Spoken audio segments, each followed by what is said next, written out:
నమస్తే, నేను చెవుల కృష్ణాంజనేయులు. బీజేపీ ఆంధ్రప్రదేశ్ మీద ప్రత్యేకంగా దృష్టి సారించినట్టుగా కనపడుతోంది.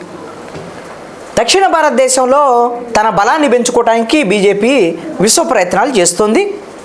ఖచ్చితంగా 129 పార్లమెంటు స్థానాల్లో కనీసంగా 50 స్థానాలు గెలుచుకోవాలనేటువంటిది బీజేపీ లక్ష్యంగా ఉంది.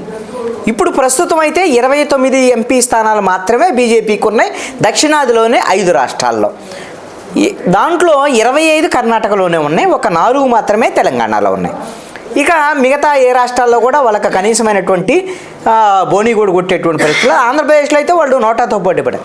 అయితే ఆంధ్రప్రదేశ్లో పొత్తులో ఉంటారా తెలుగుదేశంతో లేదా అనేటువంటి విషయాన్ని పక్కన పెడితే వాళ్ళు 175 అసెంబ్లీ నియోజకవర్గాలు, 25 పార్లమెంట్ నియోజకవర్గాలకి అభ్యర్థుల్ని రెడీ చేసుకోవడంతో పాటుగా రాష్ట్ర వ్యాప్తంగా ఈ రోజున విస్తృతమైనటువంటి ప్రచారానికి బీజేపీ సిద్ధమైంది. బీజేపీ ఆల్రెడీ కథన రంగంలోకి దూకింది. గల్లీకి ప్రతి గల్లీలో కూడా గ్రామీణ ప్రాంతాల నుంచి మండల కేంద్రాలు, మున్సిపల్ కేంద్రాలు, అదేవిధంగా మెట్రోపాలిటన్ సిటీస్లో అన్ని చోట్ల పోస్టర్లు వేశారు బీజేపీ వాళ్ళు.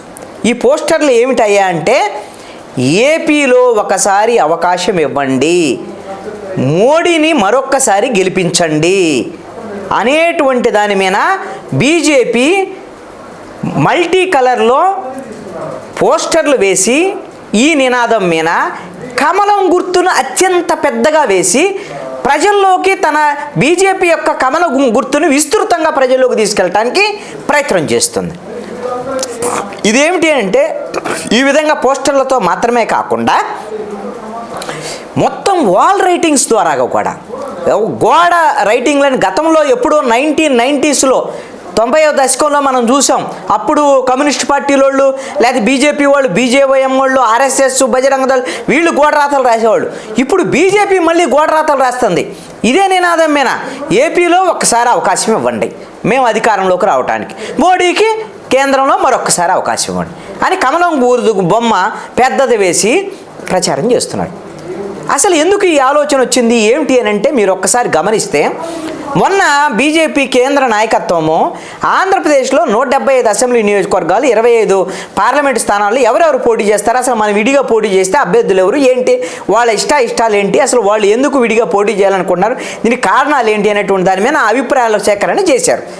ఎక్కువ మంది అభిప్రాయ సేకరణ ఏం చెప్పారు అని అంటే, కేంద్ర నాయకత్వానికి ఈ విధంగా అప్లికేషన్ పెట్టిన వాళ్ళందరూ కూడా మనం ఎవరితో పొత్తు పెట్టుకోవటం అనేటువంటి దానివల్ల మనం తోక పార్టీగా మారుతున్నాం.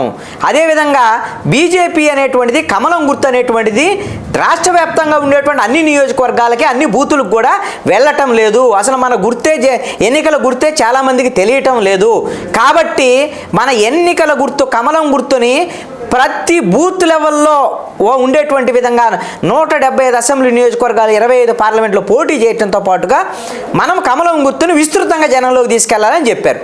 ఇది కేంద్ర అధినాయకత్వానికి నచ్చినటువంటి అంశం. వెంటనే రాష్ట్ర నాయకత్వానికి సమాచారం ఇచ్చింది, ఆదేశాలు జారీ చేసింది. మీరు ఈ విధంగా పోస్టర్లు వేసేయండి అని ఒక నినాదం ఇచ్చేసి కలర్ఫుల్ మల్టీ కలర్ పోస్టర్లతో పాటుగా గోడల మీద విస్తృతంగా ఎన్నికలు ఎప్పుడు రేపు ఫిబ్రవరిలో నోటిఫికేషన్ రాబోతుంది, ఇప్పటికే గోడ మీద పోస్టర్లు వచ్చాయి. ఇది ప్రతి గ్రామంలో ఉండాలి అనేటువంటిది. బూత్ లెవెల్ వరకు కూడా వాళ్ళ కమిటీలు ఉన్నాయి, వాళ్ళ బూత్ లెవెల్ వరకు కూడా ఈ విధమైనటువంటి పోస్టర్లతో విస్తృతమైనటువంటి ప్రచారానికి ముందుకు వెళుతుంది. అయితే వాళ్ళ లక్ష్యం ఏంటంటే, ఇప్పుడిప్పుడుగా ఆంధ్రప్రదేశ్లో గెలుస్తామనో అధికారంలోకి వస్తామనేటువంటిది కాదు వాళ్ళ ఉద్దేశం.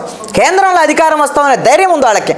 ఎలాగో రామ మందిరం వ్యవహారం ఇవన్నీ కూడా కలిసి వచ్చేటువంటి అంశాలుగా ఉన్నాయి.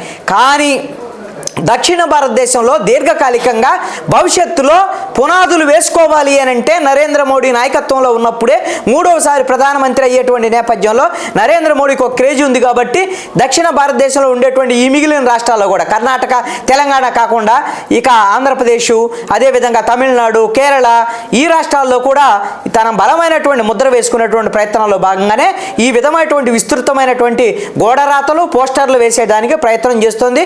కమలం గుర్తుని విస్తృత స్థాయిలో ప్రతి ఓటర్ మదిలోకి పంపించేటువంటి విధంగా ఈ రోజున చర్యలు చేపడుతుంది. ఈ ప్రచారం ఎంతో కొంత బీజేపీకి అనుకూలించేటువంటి అంశంగానే చెప్పొచ్చు. ఓట్లు ఇప్పుడిప్పుడుగా రాకపోవచ్చు, కానీ బీజేపీ జనంలోకి వెళ్ళడానికి ఇది ఉపయోగపడేటువంటి అంశంగానే ఉంటుంది.